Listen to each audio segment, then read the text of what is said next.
नमस्कार दोस्तों, Praveen classes YouTube channel में आप सभी का एक बार फिर से मैं प्रवीण सत्संगी सर बहुत बहुत स्वागत करता हूं।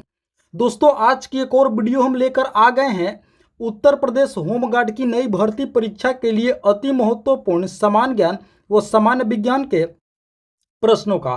तो आप सभी से एक रिक्वेस्ट करूंगा कि इस वीडियो को आप लोग अंत तक जरूर देखिएगा, एक एक प्रश्न को अच्छे से समझिएगा और याद कीजिएगा। दोस्तों, उत्तर प्रदेश होमगार्ड की नई भर्ती परीक्षा के लिए एक एक प्रश्न बहुत ही महत्वपूर्ण होने वाले हैं। तो आइए आज की क्लास हम लोग शुरू करते हैं। पहला प्रश्न है, निम्नलिखित में से कौन सा पादप मलेरिया रोग की दवा का स्रोत है? तो आप लोग याद रखेंगे सिनकोना। जी हाँ दोस्तों, ऑप्शन डी इस प्रश्न का बिल्कुल करेक्ट आंसर होगा। आप लोगों को दोस्तों बता दें कि सिनकोना के वृक्ष के छाल से मलेरिया रोग की दवा प्राप्त की जाती है। आप लोग अच्छे से याद रखेंगे तो ऑप्शन डी इस प्रश्न का बिल्कुल करेक्ट आंसर होगा। चलिए अब आगे बढ़ते हैं।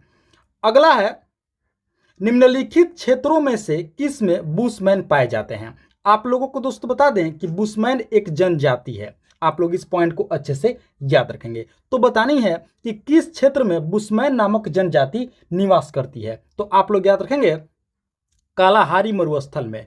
ऑप्शन बी इस प्रश्न का बिल्कुल करेक्ट आंसर होगा। बुशमैन नामक जनजाति दोस्तों कालाहारी मरुस्थल में निवास करती हैं, जो दक्षिण अफ्रीका में स्थित है। इस पॉइंट को भी आप लोग अच्छे से याद रखेंगे। दक्षिण अफ्रीका में स्थित है कालाहारी मरुस्थल और इसमें दोस्तों बुशमैन नामक जनजाति निवास करती है। तो ऑप्शन बी इस प्रश्न का बिल्कुल करेक्ट आंसर होगा। आइए अब आगे बढ़ते हैं। अगला है, बोमेन संपुट किस तंत्र का भाग है? तो आप लोग याद रखेंगे उत्सर्जन तंत्र का। ऑप्शन ए इस प्रश्न का बिल्कुल करेक्ट आंसर होगा। बोमेन संपुट उत्सर्जन तंत्र का एक भाग है। आइए अब आगे बढ़ते हैं। अगला है, कांच बनाने में उपयोग आने वाला मुख्य घटक है। तो दोस्तों आप लोग याद रखेंगे जो कांच बनाने में मुख्य घटक प्रयोग किया जाता है वो है सिलिका, यानी कि ऑप्शन सी इस प्रश्न का बिल्कुल करेक्ट आंसर होगा। सिलिका से दोस्तों कांच बनाया जाता है। आप सभी याद रखेंगे ऑप्शन सी। आइए अब आगे बढ़ते हैं।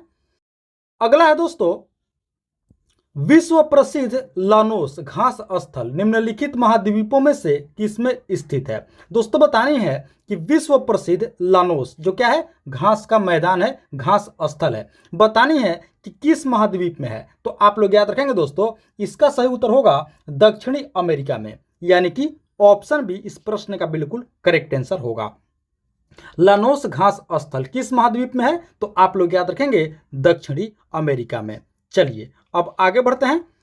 अगला प्रश्न है, निम्नलिखित में से कौन सा शर्करा दूध में पाया जाता है? बहुत ही महत्वपूर्ण प्रश्न है दोस्तों। बतानी है कि दूध में कौन सा शर्करा पाया जाता है। तो आप लोग याद रखेंगे दूध में लैक्टोज नामक शर्करा पाया जाता है, यानी कि ऑप्शन ए इस प्रश्न का बिल्कुल करेक्ट आंसर होगा। दूध में लैक्टोज नामक शर्करा पाया जाता है। ऑप्शन ए इस प्रश्न का बिल्कुल करेक्ट आंसर होगा। आइए अब आगे बढ़ते हैं। अगला है दोस्तों, वन अनुसंधान संस्थान कहां पर स्थित है? तो आप लोग याद रखेंगे देहरादून में। ऑप्शन सी इस प्रश्न का बिल्कुल करेक्ट आंसर होगा। वन अनुसंधान संस्थान देहरादून शहर में स्थित है। चलिए अब आगे बढ़ते हैं। अगला है, चावल में प्रचुरता है। दोस्तों बतानी है कि चावल में किसकी मात्रा प्रचुर होती है? तो आप लोग याद रखेंगे स्टार्च की, यानी कि ऑप्शन ए इस प्रश्न का बिल्कुल करेक्ट आंसर होगा। चावल में स्टार्च की प्रचुरता होती है। ऑप्शन ए आप सभी याद रखेंगे इस प्रश्न का बिल्कुल करेक्ट आंसर होगा। आइए अब आगे बढ़ते हैं। अगला है दोस्तों, निम्नलिखित में से कौन सा रोग रक्त में शर्करा की मात्रा बढ़ जाती है? दोस्तों बताने हैं कि इनमें से किस रोग में रक्त में शर्करा की जो मात्रा होती है वो बढ़ जाती है, उस रोग का बीमारी का नाम बताना है। तो आप लोग याद रखेंगे डायबिटीज, यानी कि ऑप्शन बी इस प्रश्न का बिल्कुल करेक्ट आंसर होगा। दोस्तों डायबिटीज बीमारी में रक्त में शर्करा की मात्रा बढ़ जाती है, या यूं कह सकते हैं हम लोग कि रक्त में शर्करा की मात्रा बढ़ जाने से डायबिटीज नामक रोग होता है। आप लोग इस प्रश्न को अच्छे से याद रखेंगे। डायबिटीज यानी कि मधुमेह, जिसे आम भाषा में शुगर भी कहा जाता है। रक्त में शर्करा की मात्रा बढ़ जाने से यह रोग होता है। आप लोगों को दोस्तों एक और पॉइंट बताते चलें कि दोस्तों इंसुलिन की भी कमी से यह रोग होता है। अगर कमी से पूछे तो आप लोग याद रखेंगे इंसुलिन की कमी। और किसकी मात्रा बढ़ जाने से? तो रक्त में शर्करा की मात्रा बढ़ जाने से यह रोग होता है। तो इस पॉइंट को भी आप लोग अच्छे से याद रखेंगे और प्रश्न का उत्तर भी आप लोग अच्छे से याद रखेंगे। आइए अब आगे बढ़ते हैं। अगला है पेयजल में फ्लोराइड की मात्रा अधिक होने के कारण किससे संबंधित रोग होता है?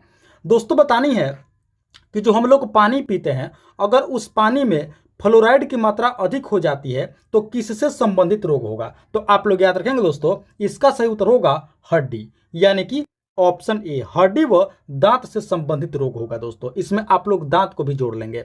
हड्डी व दांतों से संबंधित रोग होगा। किसकी मात्रा अधिक हो जाने से? तो पेयजल में फ्लोराइड की मात्रा अधिक हो जाने से हड्डी से संबंधित रोग होगा और दांतों से संबंधित रोग होगा। तो ऑप्शन ए इस प्रश्न का बिल्कुल करेक्ट आंसर होगा। आप सभी याद रखेंगे। आइए अब आगे बढ़ते हैं। अगला है नामांकित राज्यों में से कौन से राज्य में सीढ़ीदार कृषि नहीं की जाती? दोस्तों बतानी है कि इनमें से किस राज्य में सीढ़ीदार कृषि, यानी कि दोस्तों सीढ़ी बना करके कृषि नहीं की जाती है, यानी कि खेतों में सीढ़ीदार मेढ़ बना करके कृषि नहीं की जाती है। तो आप लोग याद रखेंगे बिहार में, यानी कि ऑप्शन डी इस प्रश्न का बिल्कुल करेक्ट आंसर होगा। आप लोग याद रखेंगे बिहार राज्य में दोस्तों सीढ़ीदार कृषि नहीं होती है। बाकी उत्तराखंड में, जम्मू कश्मीर में, पश्चिम बंगाल में, यानी कि दोस्तों जहां पर पर्वतीय इलाके हैं उस इलाकों में सीढ़ीदार करके, यानी कि खेतों को दोस्तों सीढ़ीनुमा बना करके कृषि खेती की जाती है। आप लोग अच्छे से याद रखेंगे। लेकिन बिहार में सीढ़ीदार कृषि नहीं की जाती है, क्योंकि दोस्तों बिहार में अधिकतर समतल भूमि है, तो वहां पर ऐसी जरूरत नहीं पड़ती है। तो ऑप्शन डी इस प्रश्न का बिल्कुल करेक्ट आंसर होगा। आप सभी याद रखेंगे सीढ़ीदार कृषि अधिकतर दोस्तों पर्वतीय इलाकों में की जाती है। आइए अब आगे बढ़ते हैं। अगला है मशरूम है एक। दोस्तों बतानी है कि मशरूम क्या है? तो आप लोग याद रखेंगे मशरूम एक कवक है, यानी कि फंगस है। ऑप्शन बी इस प्रश्न का बिल्कुल करेक्ट आंसर होगा। मशरूम क्या है? तो मशरूम एक कवक है, फंगस है।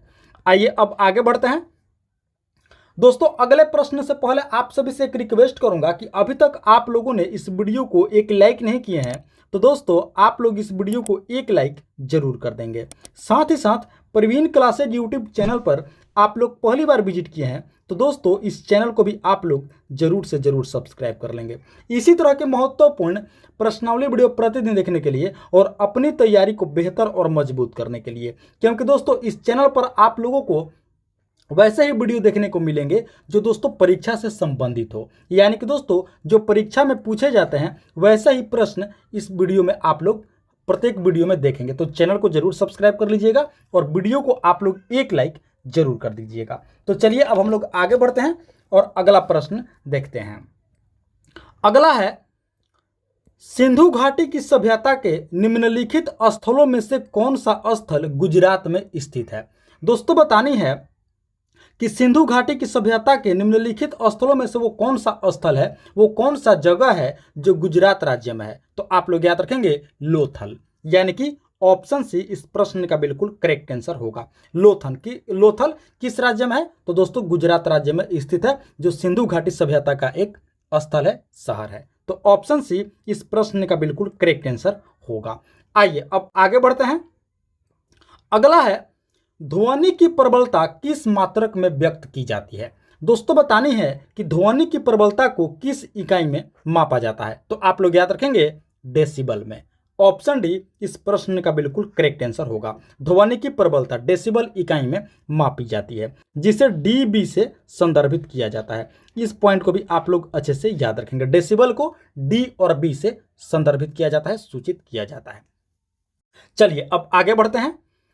अगला प्रश्न है दोस्तों, भारत में स्वच्छ भारत मिशन की शुरुआत किस वर्ष हुई थी? दोस्तों बतानी है कि स्वच्छ भारत मिशन की शुरुआत पहली बार कब हुई थी, किस वर्ष में हुई थी? तो आप लोग याद रखेंगे 2014 में, यानी कि ऑप्शन बी इस प्रश्न का बिल्कुल करेक्ट आंसर होगा। दोस्तों भारत में स्वच्छ भारत मिशन की शुरुआत 2014 में 2 अक्टूबर को हुई थी। इस तारीख को भी आप लोग अच्छे से याद रखेंगे, यानी कि 2 अक्टूबर 2014 से दोस्तों भारत में स्वच्छ भारत मिशन की शुरुआत हुई थी। प्रधानमंत्री श्री नरेंद्र मोदी जी ने दोस्तों इसकी शुरुआत की थी। आप लोग इस पॉइंट को भी अच्छे से याद रखेंगे। चलिए अब आगे बढ़ते हैं। अगला है, मोटर गाड़ियों के अग्रदीप यानी कि हेडलाइट में आमतौर पर कौन सा दर्पण इस्तेमाल किया जाता है। दोस्तों बतानी है कि मोटर गाड़ियों के अग्रद्वीप में यानी कि हेडलाइट में किस प्रकार के दर्पण का इस्तेमाल होता है। तो आप लोग याद रखेंगे अवतल दर्पण। ऑप्शन बी इस प्रश्न का बिल्कुल करेक्ट आंसर होगा। मोटर गाड़ियों के हेडलाइट में दोस्तों अवतल दर्पण का प्रयोग किया जाता है, आप सभी याद रखेंगे, यानी कि ऑप्शन बी इस प्रश्न का बिल्कुल करेक्ट आंसर होगा। आइए अब आगे बढ़ते हैं। अगला प्रश्न है दोस्तों, टीका रोग किस फसल से संबंधित है। दोस्तों बतानी है कि टीका नामक रोग किस फसल में लगता है। तो आप लोग याद रखेंगे मूंगफली में, यानी कि ऑप्शन डी इस प्रश्न का बिल्कुल करेक्ट आंसर होगा। टीका नामक रोग मूंगफली के फसल में लगता है, आप लोग याद रखेंगे। चलिए अब आगे बढ़ते हैं। अगला है, जाइलम का क्या कार्य होता है। देखिए दोस्तों, सबसे पहले आप लोगों को बता दें कि जाइलम एक पादप ऊतक है, यानी कि पौधों का ऊतक है। तो बतानी है कि इसका कार्य क्या होता है। तो आप लोग याद रखेंगे जल संवहन करना। ऑप्शन ए इस प्रश्न का बिल्कुल करेक्ट आंसर होगा। जाइलम का क्या कार्य होता है। तो दोस्तों पौधों में जल को संवहन करना, आप लोग याद रखेंगे, इसका यही कार्य होता है। उसके बाद है दोस्तों एक और महत्वपूर्ण ऊतक का नाम आप लोग याद रखेंगे, उसका नाम है फ्लोएम। देखिए एक और ऊतक का नाम आप लोग याद रखेंगे, जाइलम का हो गया। फ्लोएम का कार्य है दोस्तों पौधों में खाद्य उत्पाद का संवहन करना, यानी कि ऑप्शन भी देखिए इसमें है, ये फ्लोएम ऊतक का कार्य है। तो दोनों को आप लोग अच्छे से याद रखेंगे। जाइलम का कार्य है जल संवहन करना और फ्लोएम का कार्य है खाद्य उत्पाद का संवहन करना। बाकी पॉइंट को अच्छे से याद रखेंगे और इस प्रश्न को भी आप लोग अच्छे से याद रखेंगे। चलिए अब आगे बढ़ते हैं। अगला है, शिवालिक की पहाड़ियां किस राज्य में स्थित है। दोस्तों बताने हैं कि शिवालिक की पहाड़ियां किस राज्य में है। तो आप लोग याद रखेंगे हिमाचल प्रदेश में। ऑप्शन ए इस प्रश्न का बिल्कुल करेक्ट आंसर होगा। शिवालिक की पहाड़ियां किस राज्य में है। तो हिमाचल प्रदेश राज्य में स्थित है। आइए अब आगे बढ़ते हैं। अगला है, अरब सागर में स्थित भारत के द्वीप समूह का नाम बताएं। दोस्तों बतानी है कि अरब सागर में स्थित भारत के द्वीप समूह का नाम क्या है। तो आप लोग याद रखेंगे लक्षद्वीप, यानी कि ऑप्शन ए इस प्रश्न का बिल्कुल करेक्ट आंसर होगा। लक्षद्वीप कहाँ स्थित है। तो आप लोग याद रखेंगे अरब सागर में, यानी कि ऑप्शन ए इस प्रश्न का बिल्कुल करेक्ट आंसर होगा। चलिए अब आगे बढ़ते हैं। अगला प्रश्न है दोस्तों, शिक्षा का अधिकार अधिनियम भारत में कब लागू हुआ था। दोस्तों बतानी है कि शिक्षा का अधिकार अधिनियम को भारत में कब लागू किया गया था। तो आप लोग याद रखेंगे 2009 में, यानी कि ऑप्शन बी इस प्रश्न का बिल्कुल करेक्ट आंसर होगा। 2009 में दोस्तों भारत में शिक्षा का अधिकार अधिनियम लागू किया गया था। आइए अब आगे बढ़ते हैं। अगला है, तीन ओरों से सागरों से घिरे हुए भूभाग को कहा जाता है। दोस्तों बतानी है कि तीन ओर से घिरे हुए भूभाग को क्या कहा जाता है। तो आप लोग याद रखेंगे प्रायद्वीप कहा जाता है, यानी कि ऑप्शन बी इस प्रश्न का बिल्कुल करेक्ट आंसर होगा। तीन ओरों से घिरे हुए, तीन ओरों से सागरों से घिरे हुए भूभाग को प्रायद्वीप कहा जाता है। ऑप्शन बी इस प्रश्न का बिल्कुल करेक्ट आंसर होगा। आइए अब आगे बढ़ते हैं। अगला है दोस्तों, हिमालय के सबसे दक्षिणी भाग को क्या कहा जाता है। बहुत ही महत्वपूर्ण प्रश्न है दोस्तों। बताने कि हिमालय के सबसे दक्षिणी भाग को क्या कहा जाता है। तो आप लोग याद रखेंगे शिवालिक, यानी कि ऑप्शन ए इस प्रश्न का बिल्कुल करेक्ट आंसर होगा। शिवालिक की पहाड़ियां जो अभी हमने इसी वीडियो में इसी क्लास में पढ़ा, कहाँ स्थित है। तो हिमाचल प्रदेश में। और वही क्या पूछ रहा है कि हिमालय के सबसे दक्षिणी भाग को क्या कहा जाता है। तो शिवालिक कहा जाता है। आप लोग अच्छे से याद रखेंगे, ऑप्शन ए इस प्रश्न का बिल्कुल करेक्ट आंसर होगा। चलिए अब आगे बढ़ते हैं। अगला है दोस्तों, जीएसटी लागू करने वाला पहला राज्य है। दोस्तों बताने हैं कि जीएसटी लागू करने वाला भारत का पहला राज्य कौन सा है। तो आप लोग याद रखेंगे असम, यानी कि ऑप्शन सी इस प्रश्न का बिल्कुल करेक्ट आंसर होगा। असम राज्य में दोस्तों सबसे पहले जीएसटी को लागू किया गया था। आइए अब आगे बढ़ते हैं। अगला प्रश्न है दोस्तों, भारतीय अर्थव्यवस्था में परिवहन का मुख्य साधन है। दोस्तों बतानी है कि भारतीय अर्थव्यवस्था में परिवहन का मुख्य साधन क्या है। तो आप लोग याद रखेंगे रोडवेज, यानी कि सड़क मार्ग। ऑप्शन डी इस प्रश्न का बिल्कुल करेक्ट आंसर होगा। भारतीय अर्थव्यवस्था में परिवहन का जो मुख्य साधन है वो है रोडवेज, सड़क मार्ग। चलिए अब आगे बढ़ते हैं। अगला प्रश्न है दोस्तों, केंचुए में श्वसन अंग होता है। दोस्तों बतानी है कि जो केंचुआ होता है ये किस अंग से श्वसन करता है, यानी कि किस अंग के माध्यम से श्वास लेता है। तो आप लोग याद रखेंगे अपनी त्वचा, यानी कि गीली त्वचा। ऑप्शन सी इस प्रश्न का बिल्कुल करेक्ट आंसर होगा। केंचुए में श्वसन अंग इसकी गीली त्वचा होती है, आप सभी याद रखेंगे। चलिए अब आगे बढ़ते हैं। अगला है दोस्तों, सिरका नींबू और दही में होता है। दोस्तों बतानी है कि ये तीनों में क्या होता है, सिरका में, नींबू में और दही में। तो आप लोग याद रखेंगे अम्ल होता है, यानी कि एसिड। ऑप्शन बी इस प्रश्न का बिल्कुल करेक्ट आंसर होगा। सिरका में, नींबू में, दही में अम्ल होता है, आप सभी याद रखेंगे। चलिए अब आगे बढ़ते हैं। अगला प्रश्न है दोस्तों, KWH की इकाई है। KWH से मतलब है किलोवाट आवर, यानी कि किलोवाट घंटा। किसकी इकाई है, किसकी यूनिट है? तो आप लोग याद रखेंगे ऊर्जा की। ऑप्शन डी इस प्रश्न का बिल्कुल करेक्ट आंसर होगा। किलोवाट घंटा किसकी इकाई है? तो आप लोग याद रखेंगे ऊर्जा की इकाई है। चलिए अब आगे बढ़ते हैं। अगला प्रश्न है दोस्तों, किसी मरुस्थलीय क्षेत्र में मृदा अपरदन को कैसे रोका जा सकता है? मृदा अपरदन यानी कि दोस्तों मिट्टी की कटाव को कैसे रोका जा सकता है मरुस्थलीय क्षेत्र में? तो आप लोग याद रखेंगे पेड़ लगाकर, वन रोपण के द्वारा। ऑप्शन सी इस प्रश्न का बिल्कुल करेक्ट आंसर होगा। दोस्तों पेड़ लगा करके और वन रोपण के द्वारा ही मृदा अपरदन को रोका जा सकता है, यानी कि ऑप्शन सी इस प्रश्न का बिल्कुल करेक्ट आंसर होगा, आप सभी याद रखेंगे। चलिए अब आगे बढ़ते हैं। अगला प्रश्न है दोस्तों, 1 रुपए के नोट किसके द्वारा जारी किए जाते हैं? दोस्तों यहां पर बात हो रही है 1 रुपए की नोट की, किसके द्वारा जारी किया जाता है? तो देखिए दोस्तों 1 रुपए के नोट जो है ये भारत सरकार के द्वारा जारी किया जाता है, यानी कि ऑप्शन डी इस प्रश्न का बिल्कुल करेक्ट आंसर होगा। 1 रुपए के नोट भारत सरकार के द्वारा जारी किया जाता है। वही बात करें दोस्तों बाकी नोट की, तो वो भारतीय रिजर्व बैंक के द्वारा जारी किया जाता है। आप सभी को पता होगा, नहीं पता है तो इस पॉइंट को आप लोग अच्छे से याद रखेंगे। यानी कि 1 रुपए के नोट को छोड़ करके बाकी नोट को भारतीय रिजर्व बैंक जारी करता है, RBI जारी करता है।